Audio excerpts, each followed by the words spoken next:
19 de septiembre. Mucha información generada en las últimas horas. En la noche de este pasado lunes, en Santa Cruz se dio en la sesión de la brigada parlamentaria en la Manzana 1, el centro de la ciudad. Fue una sesión llena de incidentes, abucheos e incluso el retiro de algunos legisladores porque aseguraban los discursos estaban llenos de críticas y odio. Abucheos al presidente de la Cámara de Diputados, Jerjes Mercado, y muchas críticas de quienes habrían sido los principales asistentes a la sesión de la brigada parlamentaria en Santa Cruz a tan solo unos días de la efeméride departamental de los 213 años de este departamento. También Pando alista sus festividades el mismo 24 de septiembre, en el cual nuestro país tiene una festividad doble de ambos departamentos. Sin embargo, desde la sede de gobierno se continúa hablando sobre qué es lo que sucederá con las elecciones judiciales.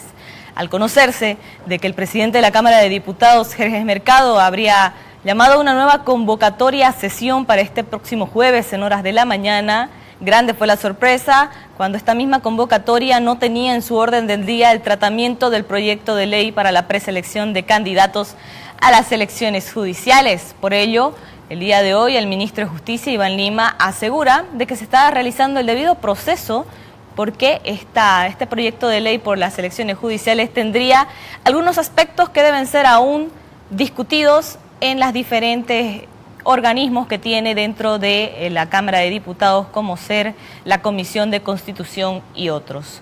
Sin embargo, hablaremos también de lo que sucede respecto a la Expo Cruz, porque no solo es Santa Cruz, sino todo el país que se estará moviendo respecto a esta feria, que es una vitrina hacia el espacio internacional de todo el desarrollo de nuestro país y los diferentes empresarios y pequeños emprendedores que serán parte de la misma.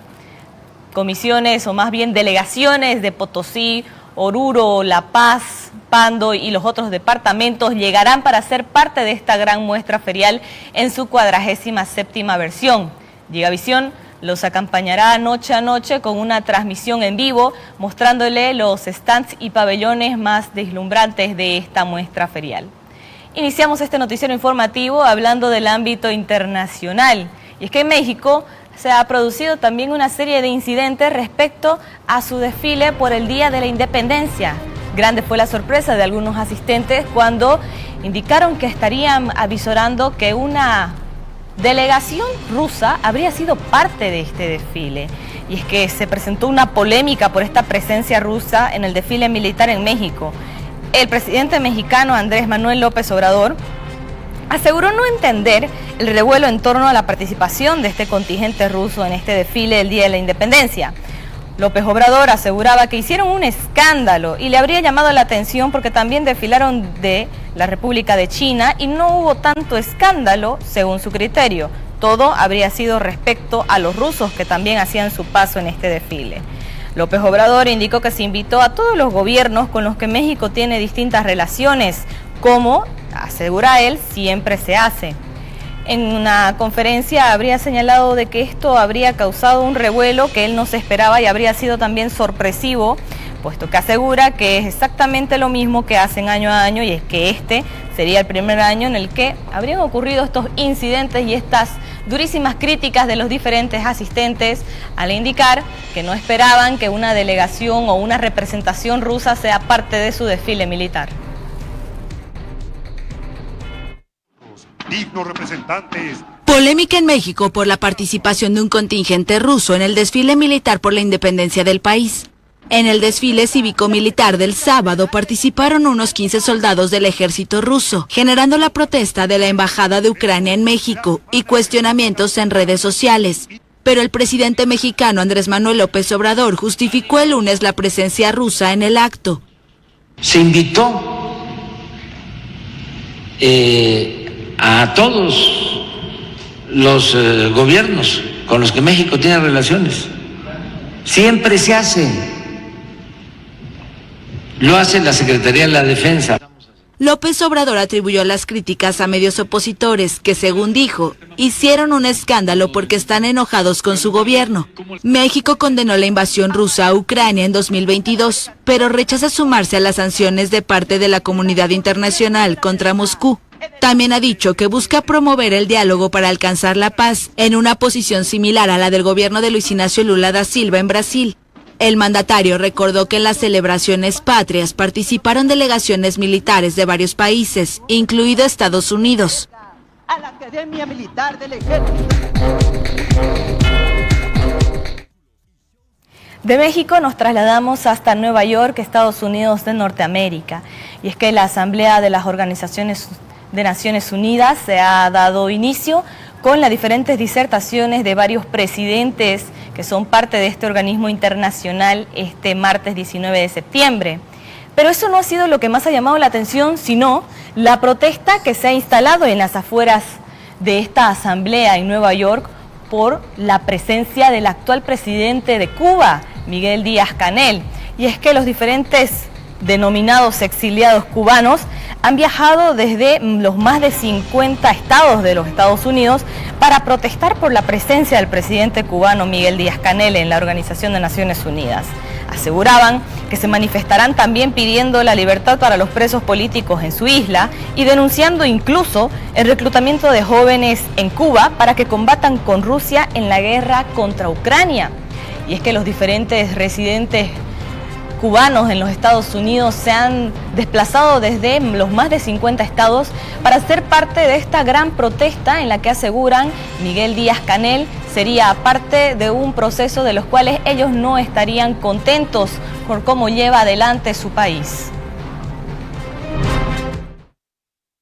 Es un grupo de cubanos que se ha manifestado aquí durante toda la tarde de hoy y ahora van en procesión prácticamente con sus carteles y repartiendo volantes hacia una de las intercepciones cerca de Naciones Unidas. Anamelis Ramos, una joven que durante los últimos años ha estado pidiendo al régimen de La Habana que le permitan regresar a Cuba porque salió de visita y nunca más le permitieron la entrada a Cuba. Es una de las personas que ha venido a manifestarse. En su gran mayoría son jóvenes que tienen mucho que ver con el dolor que vive ahora mismo el pueblo de Cuba con los prisioneros políticos en cárceles de la isla, entre otros. Este joven que ven aquí a mi lado fue diplomático de Naciones Unidas por parte de Cuba en el año 2020, ¿verdad? Hasta el año 2020. Sí. Hasta el año 2020. De diplomático de Cuba, aparte del pueblo cubano que protesta hoy frente al edificio. ¿Cómo? Es un lujo para los cubanos poder decir con libertad bajo la dictadura. ¿Cómo es esa transformación? Saber la verdad, alcanzar la verdad y padecer lo que ellos le hacen padecer al pueblo cubano. Muchos de quienes hoy abrieron la ventana y estaban viendo deben haberte conocido. No me cabe la menor duda. Sí. ¿Cuál es el mensaje tuyo para ellos? No están a salvo. No están a salvo. Les puede pasar lo mismo que me pasó a mí el día que quieran dedicarse a otra cosa, el día que quieran ser libres, el día que quieran tener un proyecto personal. La dictadura alcanza para todos. Cuando decidiste no ser más diplomático de Cuba ante Naciones Unidas, ¿qué pasó? Represión, hostigamiento, interrogatorios en Villa Marista, prisión política en Cuba, cero posibilidad de trabajar y... De lo que pasa fuera de lo que es la Asamblea General de las Naciones Unidas, hablaremos de lo que estuvo sucediendo a tempranas horas de la mañana dentro de esta Asamblea General. Y es que el presidente brasileño Luis Inácio Lula da Silva abrió en su discurso esta 78ª versión de la Asamblea General de las Organizaciones Unidas, asegurando de que existe urgencia de una reforma en el Consejo de Seguridad de la Organización de Naciones Unidas. Luis Inácio Lula da Silva abrió su discurso indicando de que hay una falta de voluntad política de quienes gobiernan en el mundo para superar las diferentes desigualdades. Lula incluso citó programas puestos en marcha en el gigante latinoamericano para combatir la desigualdad como Brasil sin hambre o Bolsa Familia, así como una ley aprobada este año que obliga a las empresas a pagar salarios iguales a hombres y mujeres con el mismo empleo.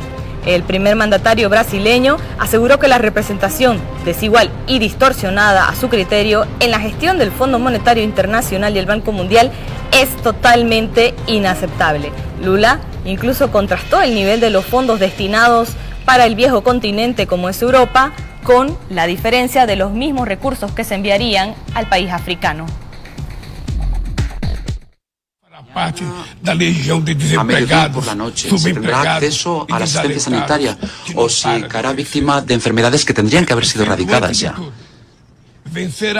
Si terminará la escuela y podrá obtener un trabajo, o si se va a convertir en uno más de los miles y millones de desempleados.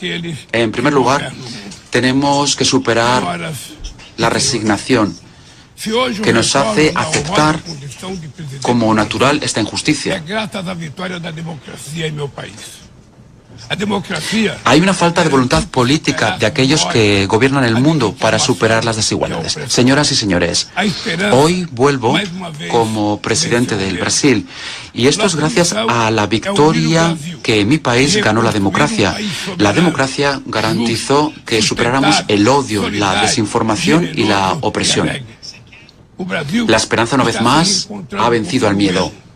Nuestra misión es unir a Brasil y reconstruir un Estado soberano, justo, sostenible, generoso y alegre. Brasil se ha reencontrado con él mismo, con nuestra región, con el mundo y con el multilateralismo. Nunca me cansaré de repetirlo. Brasil ha vuelto. Bueno. Volvemos al ámbito nacional y hablamos sobre este mismo tema, pero en nuestro país.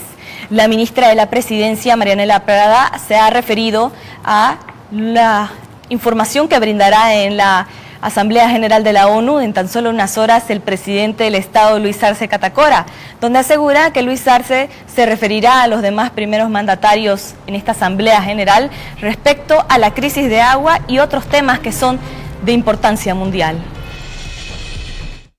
Vamos a ratificar lo que hemos venido señalando en Naciones Unidas, pero con propuestas, que es lo más importante. Propuestas en esta coyuntura de crisis es muy importante y esto aprovecho también este espacio para comentarlo. El mundo está atravesando una múltiples crisis producto de un sistema que por supuesto denota una y otra vez su fracaso, que es el sistema capitalista y las crisis que se están originando en torno a este sistema que antepone la producción y reproducción del capital antes que la producción y reproducción de la vida. La crisis del agua, y esto es muy importante también tomarlo en cuenta porque a veces se busca posicionarlo como si fuera un problema únicamente de ahora, únicamente de esta gestión o únicamente en nuestro país, y ese es un error. Estamos ante una crisis alimentaria, ante una crisis ecológica, una crisis climática, que no es solamente un cambio climático, es una crisis climática, una crisis hídrica, una crisis energética y una crisis mundial en torno al tema del agua, y eso hay que ver justamente cuáles son las causas vinculadas a un modo de producción. Entonces nuestro presidente va a abordar, como ya lo ha venido haciendo, es más, nuestro presidente, si revisamos el libro del modelo económico, social, comunitario, productivo, y cuando nuestro presidente empieza a escribir y a proponer el modelo, hace muchísimos años, ya anticipaba una crisis por el agua a nivel internacional y también una crisis del agua que iba a decantar quizás incluso en futuras guerras mundiales por el agua. Es un recurso natural, sin lugar a dudas estratégico, no únicamente para la producción, sino fundamentalmente para la vida. Entonces nuestro presidente en Naciones Unidas, como lo ha venido haciendo, va a hacer una contextualización de lo que está sucediendo en el mundo.